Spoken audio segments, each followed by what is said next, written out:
And ngayon, ibubukod natin yan. Kailangan po kasi yung mga succulents na merong mga tulad po nito, kita nyo yan. Kita nyo merong mga aphids yan. Makita. Leticia! Gaganda ng mga Leticia, oh. O, papanik natin din yung Leticia. Okay, na-segregate na natin yung ating mga may sakit. Yan, oh. Kita nyo. Hello everyone, this is Hermes Sunabi ni Dino Park and Eco Garden and welcome back sa ating YouTube channel. And for today's video, syempre succulent serye pa rin tayo dito. At ngayong araw na ito, nag-aayos po kami ng plant museo kasi meron kaming ilalagay ditong mga another plants, bagong plants. Tapos yung mga old plants, tingnan natin, i-check natin, no? Kasi maraming magaganda ditong halaman na mabubusog kayo, no? Samahan nyo kami, kaya kung ready na kayo mga ka-MDP, tutok lang po.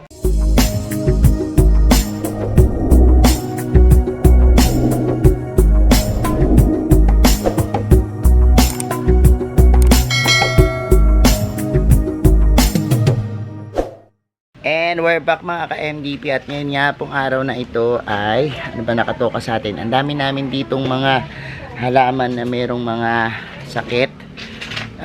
Yung pinakita ko before na merong mga aphids. And ngayon ibubukod natin yan. Kailangan po kasi yung mga succulents na merong mga aphids, binubukod nyo doon sa mga ordinaryong plants nyo na alaga, ano, para hindi makahawa. So ngayong araw na ito, yung gagawin natin, sabay paglilinis na rin, ano. Kasama ko si Iskiri ngayon at ayan siya, oh, ikot-ikot dyan para ayos, ano. Tara, simulan na natin. Pakita ko muna siguro sa inyo yung mga plants natin dito sa plant museo ni Doktora sa Mini Dino Park and Eco Garden. Okay, nandito na ulit tayo sa ating greenhouse, ano, plant museo. And kung mga napanood nyo yung mga videos natin nung last time, yung sunod-sunod na pag-aalaga natin ng mga succulents, ngayon naman po mag-aayos tayo, no? Kasi magbubukod po tayo ng mga halaman natin na may problema, no? So plant checking tayo ngayon. And ayan, tulad po nito, kita nyo yan, makita nyo merong mga aphids yan, makita nyo merong mga black, ano, yung white yan, aphids or mealybugs, ano, na tinatawag, no, yan. At kung halimbawa may mga itim-itim, yan po yung mga ihi nila, no, ng mga insekto na yan, namumuo yan, no. So kapag nakakita kayo ng langgam, mayroon niyang symbiotic na relationship, ano, yung mga langgam at yung mga insekto na yan, dahil kapag halimbawa po meron yung mga insekto, nag-produce po yan ng mga starch, sugar na gustong-gusto ng mga langgam na naging pagkain nila, no? Kaya kung halimbawa makakita kayo ng langgam sa inyong mga halaman, possible po na meron niyang mga sakit, ano? So ang gagawin natin is tatanggalin natin itong lahat ng may sakit ng halaman and ibubukod natin, ano? So ang dami nating mga yan, kalat-kalat dito dahil nagliligpit si Iskiri. Aray, naglagyan. Teka muna, ibaba muna natin yan dyan. Kasi ito, ibaba rin natin, ano, yung mga meron. And ayan. So ibubukod natin yan. Tanggalin natin. Skiri, ito pa, meron dito. Tanggalin natin, lagay natin sa isang lugar. Tapos ipunin natin. Tingnan natin kung gaano karami yung maiipon natin, ano. Pero ikot muna tayo. Kasi ang ganda ng iba nating mga plants, ano. Kung meron tayong mga mapapangit na plants na talagang yan, nagkakaroon ng mga problema, meron din naman po tayong mga plants na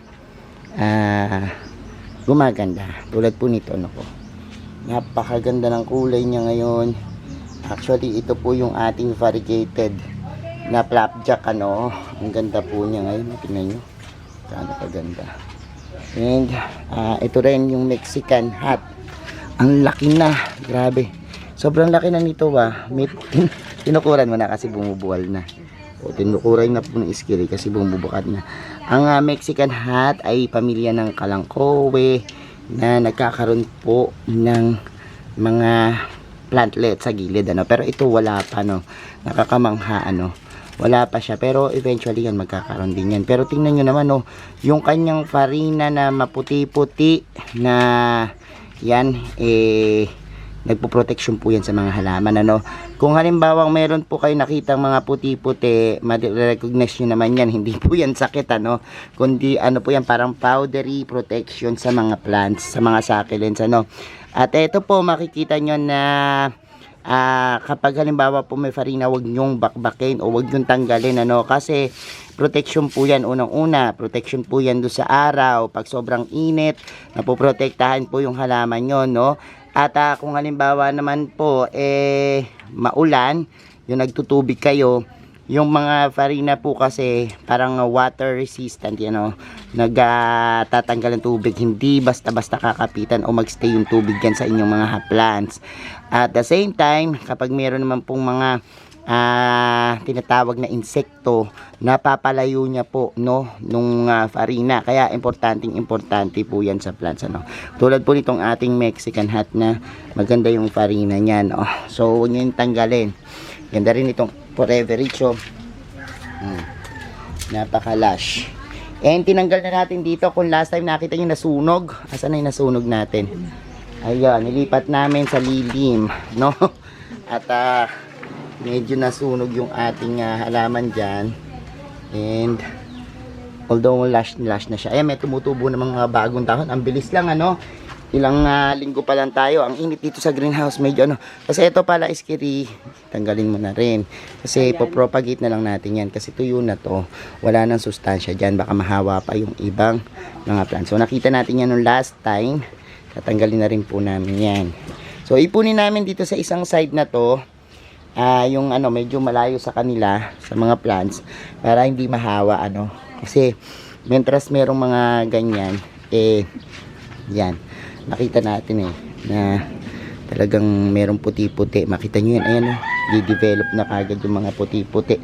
And usong-uso po yan kapag hindi masyadong nadidiligan ng halaman. Kasi po, pansinin nyo, kapag lesser water, mas namamahay po dyan yung mga insekto, no. Kasi feeling nila safe sila dun sa lugar na yon, ano, kung hindi nababasa ng tubig, ano, diyan sila nadidevelop.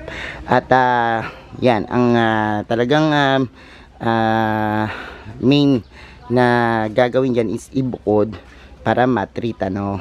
Kasi kung hindi natin yan ibubukod, maaari pong yung halaman mag-cause ng yung pinaka itim-itim na fungus, tsaka virus, yung mga yan, mga insekto, yan ang magiging effect niya, no, sa halaman. So, ang mangyayari, mamamatay po yung ating plants, ano. Katulad po ng mga nangyayari sa mga iba nating halaman dito.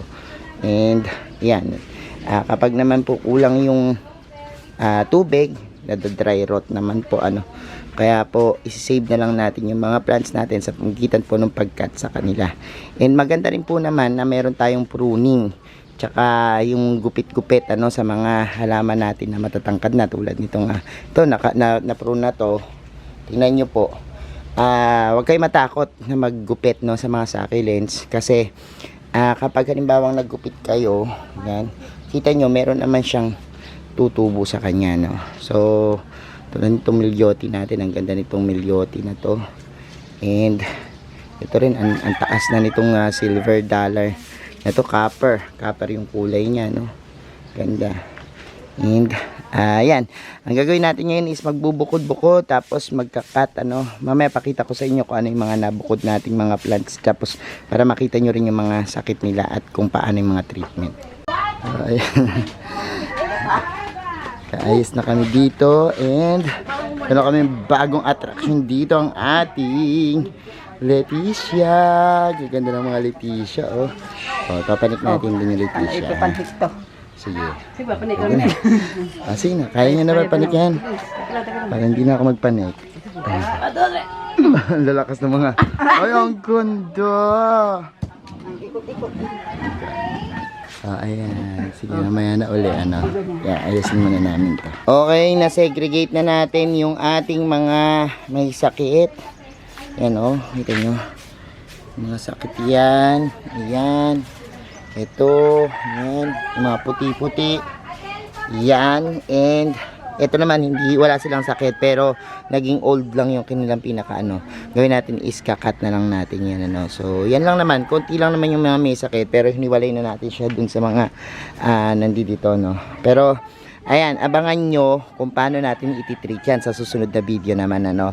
Kung paano i-treat yung mga may sakit nating mga halaman, succulents na infected po ng mga insects, ano, like aphids and mealybugs and yung mga fungus, no, water fungus. O sige, itong side na to gagawin po namin puro haworthia corner tsaka aloe, no, kasi mas gusto po ng mga haworthia yung lilim, no, yung bright lang po na area. So dito bagay na bagay sila.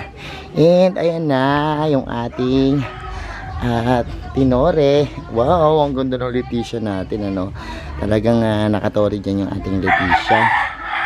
Ubod ng ganda. Nakakawa siya. Tapos, ayan, nilagay natin dito yung mga nasa taas na gumanda na yung kulay.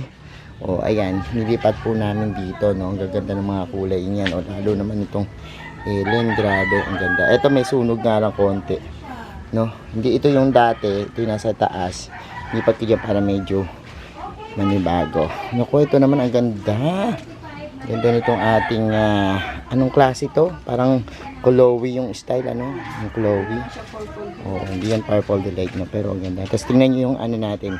Bumabalik na yung kulay ng ating napakagandang red ives, ano? Pero yun yung kinupitan ko last time, ano? So, yan, oh, grabe. Ito, enjoy muna natin bulaklak nitong ating napakagandang ionium. So, yan po yung bulaklak niya.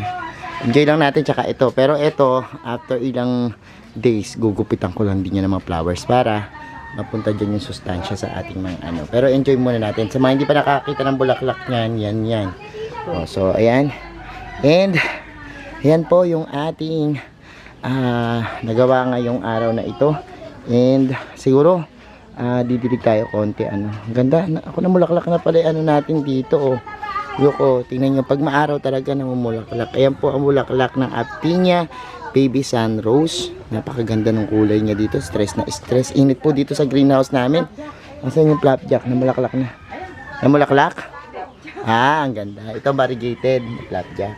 Ganda rin, oh. Tinuturo sa akin nila, oh. Ito yung ginupitan ko ng last time. Ayan.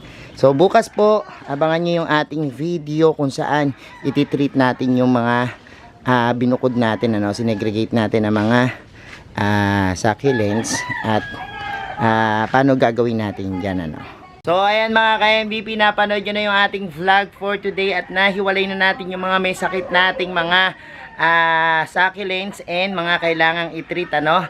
And, yan, abangan pa po yung ibang video natin at syempre yung mga previous video natin, balikan nyo, no, doon sa mga nag-aalaga ng succulents yan, ano, lalo na po dito sa lowland, yung katulad ko ng kondisyon ng weather, ano. Thank you so much sa mga hindi pa po nag-subscribe sa ating YouTube channel kung beta yung pagkantong usapan, plants and gardening, mag-subscribe na po kayo. Huwag nyo pong kalimutang i-hit yung notification bell para laging updated sa aming latest uploads, pati po sa iba't iba nating social media accounts, sa ating TikTok, Instagram, Facebook page, search na po Hermes Sunao or Mini Dino Park and Eco Garden, makikita nyo na yan. Salamat ng maraming mga ka-MDP, and this is Sir Misunao nagsasabi sa inyo ng happy planting. Bye!